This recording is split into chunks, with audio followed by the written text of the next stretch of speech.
जय हिंद साथियों, जय श्री राम। मित्रों, आज आप लोगों से हम बात करेंगे कि वर्तमान स्थिति का सनातन और हमें क्या जरूरत है। कौन सी ऐसी आवश्यकता पड़ी है कि अब हमको मोहल्ले वाइज, मतलब मोहल्ले के हिसाब से या जिस प्रकार से संगठित होकर के रहने की आवश्यकता है, नहीं तो वर्तमान स्थिति जो चल रही है उस वर्तमान स्थिति में हम सभी लोग परेशान होंगे। मित्रों, हमें समझने की आवश्यकता, थोड़ा सा हम चर्चा करेंगे और आप जरूर सुनिएगा इस बात को। सनातन धर्म बहुत ही, आप लोग कहते हैं कि प्राचीनतम है, ये कभी नष्ट नहीं हो सकता। इस बात का मैं भी समर्थन कर रहा हूं कि सनातन धर्म कभी नष्ट नहीं हो सकता, परंतु सनातन धर्म नष्ट हो रहा है, इसका भी समझने की आवश्यकता है। देखिए, हम हमेशा इस बात को सोचते हैं कि हमारे भगवान श्री कृष्ण और भगवान श्री राम का भजन करने से सनातन धर्म बचेगा।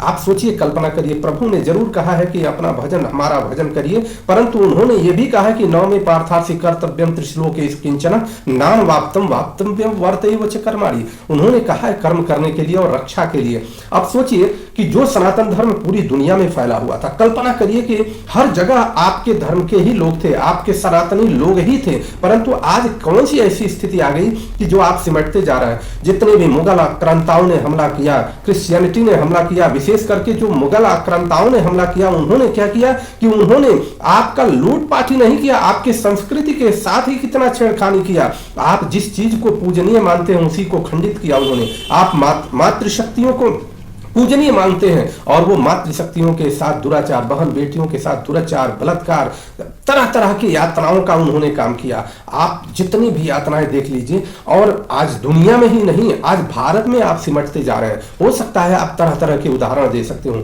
परंतु इस बात को जरूर समझना होगा, चिंतन जरूर करना पड़ेगा कि सनातन धर्म की स्थिति क्या है। आज टुकड़े टुकड़े में हमारी बहन बेटियां मिल रही हैं। हमारी कौन सी संस्कृति और सभ्यता का दुष्प्रभाव होगा कि ये इस कारण से इस टुकड़े टुकड़े में मिल रही हैं। आज भारत में ही सिमट रहे हैं। कश्मीर की स्थिति देख लीजिए, लोग कहते हैं कि ये मिटने वाला नहीं है, ऐसा नहीं होने वाला, यह सरकार ऐसी है, योगी जी की सरकार है, मोदी जी की सरकार है, वो रक्षा करेंगे। लेकिन आप गलतफहमी से निकलिए, क्योंकि योगी जी की सरकार, मोदी जी की सरकार रक्षा नहीं कर सकती। किसी भी सरकार के द्वारा आपकी रक्षा नहीं हो सकती। कारण यह है कि जब कोई घटना घटती है तो घटना तो घट जाती है, उसके बाद जो प्रशासनिक तंत्र आता है उसको शांति बहाल करने के लिए वो आता है। अर्थात स्पष्ट है कि जब आपकी बहन बेटियों के साथ दुराचार की बात होगी तो वह हो ही जाएगी, लूटपाट की बात होगी तो हो ही जाएगी। आप सोचिए कि कश्मीर में जो हमला हुआ था, जो कश्मीर में हिंदुओं के ऊपर जो अत्याचार हुआ, उसमें बहन बेटियों के साथ बलात्कार हुआ, दुराचार हुआ, लूटपाट हुआ। ऐसे ऐसे लोग जिन्होंने सैकड़ों करोड़ रुपए की संपत्ति बना रखी थी, आज जब वर्तमान समय में हम केवल इस चक्कर में लगे हुए हैं कि हमें बहुत बढ़िया घर होना चाहिए, बहुत बढ़िया बंगला होना चाहिए, बहुत बढ़िया गाड़ी होनी चाहिए, जेवरात होना चाहिए, धन संपत्ति होना चाहिए, और बच्चे हमारे क्या होने चाहिए, इंजीनियर डॉक्टर होना चाहिए। आप कल्पना करिए, इंजीनियर डॉक्टर बच्चे हो जाएंगे, परंतु आपने इसका ध्यान नहीं दिया कि जो चीज हम बना रहे हैं, जो संपत्ति बना रहे हैं, उसकी सुरक्षा पर कभी हमने चर्चा किया? अगर हमने ऐसा सुरक्षा पर चर्चा नहीं किया तो थोड़ा सा समझिए। सोमनाथ के मंदिर पर हमला हुआ, कैसे लूटपाट हो गई। श्री राम जी के मंदिर पर हमला हुआ, आक्रांताओं ने इसे तोड़ दिया, और बहुत सारे हजारों मंदिरों को उन्होंने तोड़कर ध्वस्त कर दिया। क्या उस समय जनसंख्या में सनातनी नहीं थे? क्या उस समय जनसंख्या में हिंदू धर्म को मानने वाले लोग नहीं थे जो इन मंदिरों को रक्षा कर सके? थे, परंतु उनके अंदर विल पावर नहीं था। वो इस बात के लिए हमेशा थे कि भगवान की बस अपने सेफ जोन में रहने का प्रयास करते थे। और कुछ हमारे राजा ऐसे थे जो राजा केवल लड़ रहे थे, जो राजा लड़ने का काम था वही सुरक्षा के लिए लगे हुए थे, और कुछ राजा तो अपनी राजगद्दी के लिए लड़ रहे थे, अपनी माताओं बहनों का सौदा करके अपनी राजगद्दी संभाले हुए थे, उन्होंने धर्म पर ध्यान नहीं दिया। आज हम एकदम सिमट जा रहे हैं। कश्मीर से हजारों करोड़ की संपत्ति छोड़ करके 10 बाई 10 के कमरे में दिल्ली में लोग क्यों बैठे हुए हैं? तो आप भी इस बात का चिंतन करिए कि आपने जो भी बनाया है, क्या उसकी सुरक्षा के लिए कोई घेरा बनाया है? आप आज से सोचना प्रयास करिए, सोचने का प्रयास करिए और सोचना प्रारंभ करिए कि आपने जो भी बनाया है, क्या वर्तमान में अगर कोई अचानक आक्रमण हो जाए, कोई हमला हो जाए, तो क्या आप अपनी रक्षा कर सकते हैं? अगर आप रक्षा कर सकते हैं तो बहुत सुंदर बात है, परंतु अगर आप रक्षा नहीं कर सकते हैं तो उन सब बनाने का कोई मतलब नहीं है, क्योंकि भेड़िए हमेशा हर तरफ से निगाह बैठाए हुए हैं कि कौन सी जगह ऐसा है जिस जगह से हम मांस को नोच लाएं, और उस जगह का चुनाव कर रहे हैं, देख रहे हैं और जान रहे हैं कि इस जगह पर कोई साहसी व्यक्ति रहता है जो हमारा सामना कर सके। नहीं, इसको समझने का प्रयास करना पड़ेगा आपको। हमें कंफर्ट जोन से निकलने का प्रयास करना पड़ेगा। क्या हम उस समय का इंतजार कर रहे हैं कि जब हमारे घर में आग लगेगी तो हम बाल्टी का पानी लेकर के चलेंगे, जब हमारी माताओं बहनों के साथ दुराचार होगा तो हम संगठन बनाने चलेंगे, या हम ऐसे सनातनियों के साथ जुड़ने का प्रयास करेंगे कि जो सनातनी आपकी रक्षा कर पाए? जब हमारे घर में लूटपाट होगी तब हम ऐसे लोगों के संगत बनाना शुरू करेंगे? ऐसा नहीं होगा तो लूटपाट हो जाएगी, नष्ट हो जाएंगे। और ये भी जानिए कि ऐसा भी हो सकता है कि आपके जीवन काल में न हो, लेकिन अगर आपने नहीं बनाया तो आपके आने वाले पीढ़ी के जीवन काल में होगा और पीढ़ियां समाप्त हो जाएंगी। क्योंकि जो भी देखने को मिल रहा है, कश्मीर में एक ताजा रिसर्च है कि उसके हिसाब से कि अगर वर्तमान स्थिति ही बनी रहे तो कश्मीरी वैसे ही हिंदू समाप्त हो जाएंगे, क्योंकि वहां पर निषेचन की क्रिया अपने आप जो है कि डाउन है। क्योंकि 10 बाई 10 के कमरे में उसी में बाबा रह रहा है, उसी में दादा रह रहा है, उसी में दादी रह रही है, उसी में माँ रह रही है, उसी में उनके बच्चे रह रहे हैं। वो 10 बाई 10 के कमरे में है, जिसके कारण उनकी संस्कृति नष्ट हो रही है।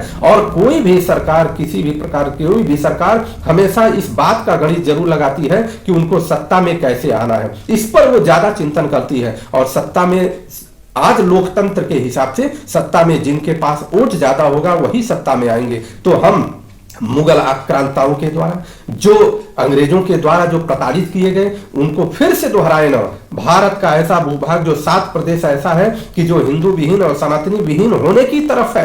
हम कल्पना तो करें, हम क्यों अपने घरों में बैठे हुए हैं, अपने घरों में बैठ करके केवल इस बात में लगे हुए हैं कि हम खूब ऐश करें, खूब मजेदार गाड़ियों से घूमें, खूब टूर पर जाएं। लेकिन जब आफत आ जा रही है तो लोग निगाह उठा करके देखते हैं कि जो संगठन चलाने वाले लोग हैं वो कहां हैं। आपने सोचा कभी कि आपने संगठन को मजबूत करने के लिए क्या प्रयास किया? आपने कभी मन से प्रयास किया, कभी तन से प्रयास किया? कुछ नहीं कर सकते हैं। मन से करते, तन से करते, शरीर से करते। और अगर आप कुछ भी नहीं कर सकते हैं, नहीं चल सकते हैं, तो आप धन का उपयोग करके धन से ही करते, जिससे वो संगठन मजबूत होता और लोकल स्तर पर संगठन मजबूत होता और लोकल स्तर पर आपकी सुरक्षा होती। आप इसका वेरिफिकेशन भी करते रहिए कि कौन से लोग किस प्रकार से आपका समर्थन कर सकते हैं, सहयोग कर सकते हैं।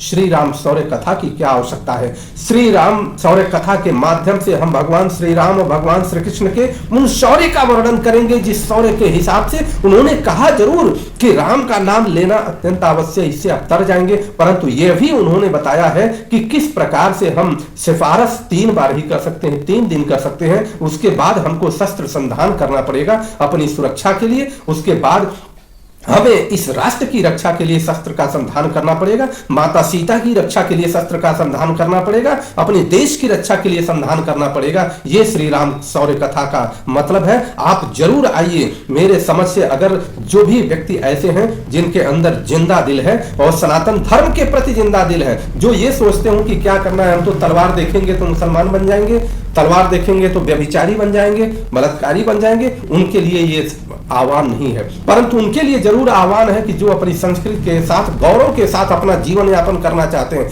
गौरव के साथ पूरी दुनिया में एक नया संदेश देना चाहते हैं, उनके लिए आह्वान है। तो आइए, और श्री लक्ष्मी विष्णु महाहवन के माध्यम से जो विश्व रिकॉर्ड बनने की बात है, तो उसके माध्यम से पूरी दुनिया में सनातन की शक्ति को सबके सामने प्रमाणित करते रहते हैं हम कि सनातन किस प्रकार से श्रेष्ठ है। और हम इस हवन के माध्यम से जनता के लिए, अपनी समाज के लिए, सनातन धर्म के लिए, इस राष्ट्र धर्म को मानने वाले लोगों के लिए सब सुख समृद्धि के लिए कार्य करते हैं। आपका आह्वान है कि आप जरूर आइए, जरूर आइए। और तो और आह्वान है कि मिशन से जरूर जुड़िए। हम एक ग्रुप ऐसा संगठन बनाने का प्रयास कर रहे हैं कि जो मोहल्ले वाइज संगठन हो, कि आपके ऊपर विपत्ति पड़े, आपके ऊपर कोई आफत आ जाए तो ये संगठन मोहल्ले के लोग तुरंत इकट्ठा हो और उस आफत को